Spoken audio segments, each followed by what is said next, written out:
जहाँ पर हम पूजा करते थे वहीं पर उस प्रक्रिया को हमने किया और हमें ऐसा आभास हुआ कि कोई आगे पीछे खड़ा हो, whoever that higher entity is। Jain धर्म नाथ संप्रदाय का बाई प्रोडक्ट। सही बात बताओ तो लोगों को बुरा लगता है कि तुम जाते चौधरी बोलो, हम चौधरी हैं। देवता प्रसन्न नहीं होते। महादेव महादेव बोल के शिवलिंग को ऐसा ही लोग मजाक बना दिया है, बाल गोपाल बना लिए शिवलिंग को। वो आजकल लेके सब ने घूमता गुड्डा घूमता है, हमारे भगवान है, इनका हार्ट बीट भी चलता है, स्कूल जाएंगे। श्री राम जब लंका विजय करने जा रहे थे तो उन्होंने किस देवी की साधना की?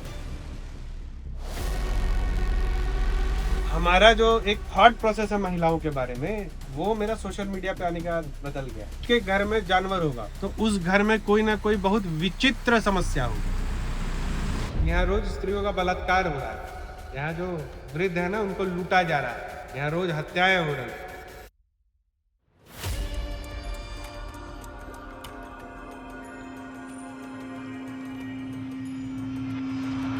कहा जाता है जो खुद से प्रेम नहीं कर सकता वो किसी से प्रेम नहीं कर सकता। तो if you stay duty, if you live duty, ठीक है, you don't think about yourself, खुद को दूसरे पे आश्रित कर दिया तो आपको भगवत की प्राप्ति हो नहीं सकती। यहाँ पे महामाया का खेल जो है शुरू होता है। यही महामाया है। महामाया आपको यही समझाना चाहती है कि आप किसी पे आश्रित नहीं है, आप जो है पूर्ण है, ठीक है ना। यही ना चार वेद भी आगे चल करके बोला। तो हम लोगों के अंदर क्या है कि जो आत्मा है वही नारायण है। शंकराचार्य जी का एक विषय है, उसको आप लोग सुन लीजिए। उन्होंने बताया कि जो पंच देवता है वो तो बाहर है महादेव के साथ, जहाँ तक हम लोगों को पहुँचना है तो महादेव के साथ भगवती विराज रही है, गणपति विराज रहे हैं और नेत्र में सूर्य है। लेकिन जो पंच देवता में पांचवें देवता की पूजा होती है वो इसलिए होती है क्योंकि पांचवें देवता ही हमारे अंदर है, जो नारायण है। तो हम जब तक जीवित है हमारे अंदर नारायण है और इस शरीर को जो है हम लोगों को नारायण के रूप में ही ट्रीट करना चाहिए, देवता के रूप में ट्रीट करना चाहिए। अब समझो कि नारायण के प्रतीक रूप को स्नान कराने का जो सामग्री है वो कितना महंगा है, सोने चांदी हीरे से महंगा है। और नारायण को स्नान करा के उस जल को छीट देने से जो है गौ हत्या का पाप नाश हो जाता है। वो नारायण का प्रतीक है और एक नारायण हमारे अंदर है। तो ये नारायण कितना मूल्यवान है। तो जब हम साधना करते हैं तो ये समझते हुए कि वो नारायण हमारे अंदर है, हमें साधना करनी चाहिए। और जब हम साधना करते हैं ना तो इस नारायण को महाशून्य महादेव तक ले जाने का एक प्रोसेस चलता है, जिसके बीच में महामाया खड़ी है। महामाया का ये काम नहीं है कि महामाया आपको रोक दे।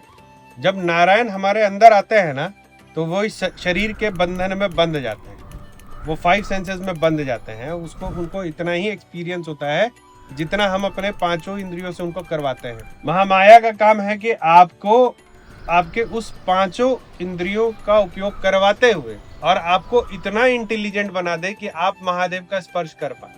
वरना महादेव को आप समझ नहीं पाएंगे। महादेव सामने आ जाएंगे तब भी नहीं समझ पाएंगे, महादेव चले जाएंगे सामने से आप समझ नहीं पाएंगे। तो जब आप महादेव से मिले तो महादेव हैं ये तो समझ में आना चाहिए, और महादेव है तो उनसे हमको क्या चाहिए ये तो समझ में आना चाहिए। तो ये महामाया करती है, वो आपको एक्सपीरियंसेस देती है जिससे आप जानते हैं कि ये भी महादेव है, ये भी महादेव है, ये भी। इसी का शॉर्टकट है तंत्र मार्ग। तो आप एक्चुअली नहीं जानते कि स्पिरिचुअलिटी है क्या। When you come enter into spirituality, you have no idea कि spirituality क्या है। बस आपको लगता है कोई हाथ पकड़े और हमको स्पिरिचुअल दुनिया में आगे बढ़ा दे। तो वैसे ही हमारे लिए महाअवतार बाबा थे। यहाँ पे महाअवतार बाबा से हमने कनेक्ट किया, मतलब जो भी हमने मान लिया कि भैया कोई महाअवतार बाबा है, नॉट दैट कि ये वही महाअवतार बाबा है जो हमें गाइड करेंगे, ठीक है। फिर कोई बॉम्बे का फिल्म डायरेक्टर था, ही शोड सिमिलर इंटरेस्ट, और फिर कुछ चीजें हुई, पुणे के कुछ हीलर से मिले। और लिटरली मैं बता रहा हूँ कि जब मैं उस फेज में था ना तो लाइफ वॉज वेरी मिस्टिकल। जैसे मैं बहुत लोगों को जो लक्ष्मी का मंत्र देता हूँ ना, तो मंत्र का क्या सिद्धांत है कि आप 3 बार देते हैं। तो एक अननोन नंबर से वो मंत्र मेरे पास आया था, मैंने कहीं उस मंत्र को नहीं देखा था। और जब मैंने फोन किया पता चला कि किसी का है, वो कहीं साउथ में कोई गाली वाली दे रही थी हमको। फिर किसी जेंट्स ने फोन किया, बोला ये तो टाइप ही नहीं कर सकती है। That was mistake. फोन आता था 9 नंबर से, sit into meditation, baba is coming, बाबा ऐसे जगह से आ रहे हैं। सच में जब हम रूम में बैठ के ध्यान करते थे तो जैसा उसने बताया कि यहाँ से बाबा आ रहे हैं तो उस तरह की खुशबू रूम में हो जाती है। This is my experience, however that higher entity is. Of course जब इतना बड़ा सनातन धर्म है तो कोई ना कोई संत तो सब संचालित करने के लिए जो है ना मठाधीश के रूप में या सेनापति के रूप में बैठे हुए। हमने मान लिया तुम ही महाअवतार बाबा, उसको हम मानते हैं। सबसे साक्षात मेरा तब हुआ था जब एक दास संप्रदाय के एक स्वामी थे, वो पहले जयपुर मंदिर के पुजारी हुआ करते थे। तो उनके एक शिष्य थे दास, बॉम्बे में रहते थे। तो उन्होंने हमें एक क्रिया बताया कि अगर महाअवतार बाबा या कोई भी है आपके साथ तो वो आपको दिख जाएंगे। वो जहाँ पर हम पूजा करते थे वहीं पर उस प्रक्रिया को हमने किया और हमें ऐसा आभास हुआ कि कोई आगे पीछे खड़ा हो, बिल्कुल सट के जैसे खड़ा होता है ना, उसके पैर सटते हैं ना तुम्हारे का, तो वैसा मुझे फील हुआ। तो ये हाईएस्ट ऑर्डर जो हमको समझ में आया था कि कोई शक्ति है महाअवतार, मैंने ऐसा ही माना था कि जो भी शक्ति है, जो अगर साधकों को कोई शक्ति संतुलित कर रही है तो वो हमारे साथ। उसके बाद बहुतों ने बोला महाअवतार बाबा आए, हम नाचे, हम गाए, उसका ये क्या वो क्या, फोटो बनाई क्या। हमने ओपन चैलेंज दिया आज कि अभी तक कोई बता दे जिसने महाअवतार बाबा को देखा, and this stands true with Yogananda, तो आ नहीं सकते। लेकिन आई डोंट बिलीव कि ही इज अ पावर जो कि पर्सोनिफाई करके किसी को आकर के उसके साथ दब सड़का करे। पॉइंट है कि जो आध्यात्म में वही जाते हैं जिनको आध्यात्म में जाना होता है, जिनकी खोज होती है आध्यात्मिक ना, वही आध्यात्मिक व्यक्ति आध्यात्मिक चेतना या आध्यात्मिक स्थल से जुड़ पाता है। देखो शिवलिंग का स्पर्श निषेध, अगर तुम्हारा यज्ञ को अति उत्साह में कुछ नहीं करना चाहिए। तुम शिवलिंग का उतना ही सेवा करो जो बिना स्पर्श के कर सकते। मंदिर की सफाई करो, स्नान कराओ, कपड़े से उसको पोंछो, तिलक मत करो। तिलक फिर जो वहाँ के जो पुजारी हैं, देवता को अच्छा नहीं लगता है कि पुजारी के अलावा उनको कोई स्पर्श, किसी भी देवता को। ये सब शिवलिंग के लिए सही नहीं है। किसी भी देवता को, जैसे मंदिर जाते हैं हम बहुत प्रभावशाली व्यक्ति, और हम जो मंदिर का भाव है, जो वहाँ के देवता का भाव है, जो वहाँ के साधना का भाव है, उसमें हम उत्तीर्ण नहीं है, तो भी हम प्रभावशाली व्यक्ति है तो जाकर के स्पर्श कर ले, नहीं करना। किसी भी देवता को स्पर्श नहीं करना। देवता प्रसन्न नहीं होता तुम पकड़ के उनका गोड़ धर के ना कर लेते, देवता को दूर से प्रणाम करना चाहिए। ये शिवलिंग पर भी, शिवलिंग तो अब घर घर के चीजों में है ना, सस्ता मिलता है, हर जगह लोग मंदिर बना लेता है, हर जगह जो है उसकी किलो होने लगती है। शिवलिंग में क्या है कि भगवती दुर्गा का निवास, शिवलिंग में बहुत सारे देवताओं का वास हो। शिवलिंग का जो मूलाधार है वो नवग्रह है, समझ रहे? तो हमारा ब्रह्मांड है ना, वो बेस है शिवलिंग, उसके ऊपर फिर ब्रह्मा विराजित है, फिर बीच में विष्णु विराजित है, तब दुर्गा भगवती विराजित है, दुर्गा भगवती के ऊपर महादेव विराजते हैं, और महादेव के ऊपर फिर श्री विद्या विराजित। इतनी शक्तियां एक शिवलिंग में होती है, और हम लोग महादेव बोल के पकड़ा लेते हैं। वहाँ पे कितनी भगवती, समझ रहे हो? तो श्री विद्या का वहाँ पर वास हुआ तो भगवती काली का वास हो गया, समझ गए? पूरा सुंदरी का वास हो गया, दुर्गा 10 महाविद्या पूर्ण है वहाँ। तुम भगवती को ऐसे स्पर्श कर लोगे क्या? महादेव महादेव बोल के शिवलिंग को ऐसा ही लोग मजाक बना दिया है, लगता है कि शिवलिंग का कुछ के ही नहीं है, जेब में लेके घूमेंगे। बाल गोपाल बना लिए शिवलिंग को, वो आजकल लेके सबने घूमता घूमता होता है, हमारे भगवान है, इनका हार्ट बीट भी चलता है, स्कूल जाएंगे। अगर आप लोगों को शिवलिंग स्पर्श करना है, सिर्फ एकमात्र स्फटिक का शिवलिंग ऐसा शिवलिंग है जो कि ऐसे लोग स्पर्श कर सकते हैं जिनका यज्ञोपवीत नहीं हुआ है। भारत का शिवलिंग हो नर्मदेश्वर तो एकदम स्ट्रिक्ट नो है, आप रखो उसको, स्पर्श नहीं, अभिषेक करो उसको, ऊपर से कुमकुम डालो, धूप धूप दिखाओ, कपड़े से पोंछ दो। सही बात बताओ तो लोगों को बुरा लगता है तो तुम जाते चौधरी बनो, हम चौधरी हैं, हमारा काम है ना, घर में क्या गलत है क्या सही हम नहीं बोलेंगे तो कौन बोले। और भाई साहब महिलाएं, मतलब हमारा जो एक थॉट प्रोसेस है महिलाओं के बारे में, वो मेरा सोशल मीडिया पे आने के बाद बदल गया। जैसे हमने कोई विषय अगर रखा तो 99% जो पुरुष हैं वो बहुत उचित भाषा में हमसे पूछेंगे कि आप ऐसा क्यों बोल रहे हैं। महिलाएं तो चालू हो जाती, गाली से शुरू कर, क्या परवरिश हो गया महिलाओं का। मतलब आप लोग को ऑफेंड नहीं कर रहा है, लेकिन आप हमारे सोशल मीडिया पे देखिए, महिलाएं इतनी वाचाल अब हो गई हैं, धर्म के मामले में खास करके। तो गृहिणी जो होती है लक्ष्मी होती है, उसी से पूरा जो है ना समाज बनता है। लेकिन अभी का स्थिति बहुत विकट हो गया है, और पुरुषों को लगता है कि भैया जिसमें भी खुश रह करने दो। तो बाल गोपाल को लेकर के घूम रही हैं तो ठीक है, आप बोल दीजिए बाल गोपाल को लेकर नहीं घूमा जाता, बहुत जानते हैं। 2 दिन पहले एक महिला हमको मैसेज की, आपने कुत्तों के बारे में लिखा, कुत्तों पे अत्याचार हो रहा है। हमने कोई जवाब नहीं दिया, नहीं मुंह लगाते। फिर लिखा कि आप झूठ मूठ का बाबा हैं, आप खाली पैसा लेते हैं। हम बोला ऐसा है माते, यहाँ रोज स्त्रियों का बलात्कार हो रहा है, यहाँ जो वृद्ध है ना उनको लूटा जा रहा है, यहाँ रोज हत्याएं हो रही। अब इतना पाप मनुष्य एक दूसरे के साथ कर रहे हैं, तो हम पहले यज्ञ याजन करके उसकी चिंतन करेंगे कि कुत्तों की चिंतन करेंगे। फिर हमने पूछा आप काम क्या करती हैं, उसके बाद से उसका कोई रिप्लाई नहीं है। देखो ये सब जो है ना कि हम एनिमल राइट एक्टिविस्ट हैं, जानवरों से बहुत प्रेम करते हैं, या किसी भी चीज़ में, देखो शास्त्र को दरकिनार करके हम लोगों को काम नहीं करना चाहिए। शास्त्र में बोला कि पेट घर में नहीं रखना चाहिए, नहीं रखना चाहिए, बिल्कुल नहीं रखना चाहिए। और तुम देखना कि जिसके घर में जानवर होगा, मतलब किसी का कंपाउंड है तो ठीक है, लेकिन जिसका फ्लैट है या परिधि में उसका जमीन नहीं आता है, ऐसे घर में अगर जानवर रहते हैं तो उस घर में कोई ना कोई बहुत विचित्र समस्या हो, वो कुछ भी अजीब सा हो सकता है। वो फाइनेंशियल कॉन्स्टेंट बहुत अजीब सा, एकदम कॉम्प्लिकेटेड, वो रिलेशनशिप वाला अजीब सा, या एक एनर्जी इन्फ्लुएंस अजीब सा, वहाँ का पोजीशन अजीब सा, कुछ तो वहाँ जो है ना वो ठीक नहीं हो, कोई एक व्यक्ति वहाँ का गड़बड़ा जाएगा। और हमको एक परिवार ऐसा लाके दो जो कि फ्लैट में रहता है और बोले कि हमने कुत्ता रखा है और हमारा सब ठीक चल रहा है, वो ये बात है। तो शास्त्रों ने बोला कि नहीं करना भाई, इतने इसमें काहे माथा लगाना है। आते हैं यहाँ पे कुत्ता ले कुत्ता हम भगा देते, भागो यहाँ से। हम घुसते तो बोलते सबको हटाओ पहले। तो भैरव जी का वाहन है, वाहन नहीं है, कुत्ता जो है भैरव जी का मैसेंजर होता है, कुत्ता पे बैठ के नहीं घूमता भैरव। कभी देखो भैरव जी सर पे लेकर कुत्ता घूम रहे हैं। इतने जीव जंतु हैं, कभी देवताओं को देखा है कि उनको सर पे लेके घूम रहे हैं? हम तो भगा देते हैं। यहाँ आएगा दूध पिलाएगा, कुत्ता लोग को प्यार में दो, कुत्ता लोग का बाल झड़ जाएगा, उसका सूजी तू लोग का इलाज कराते रहता है। हाँ, बोल दोगे तो लोगों को खराब लगता है, शनि का उपाय कर रहे थे आप, रोक दिए हम।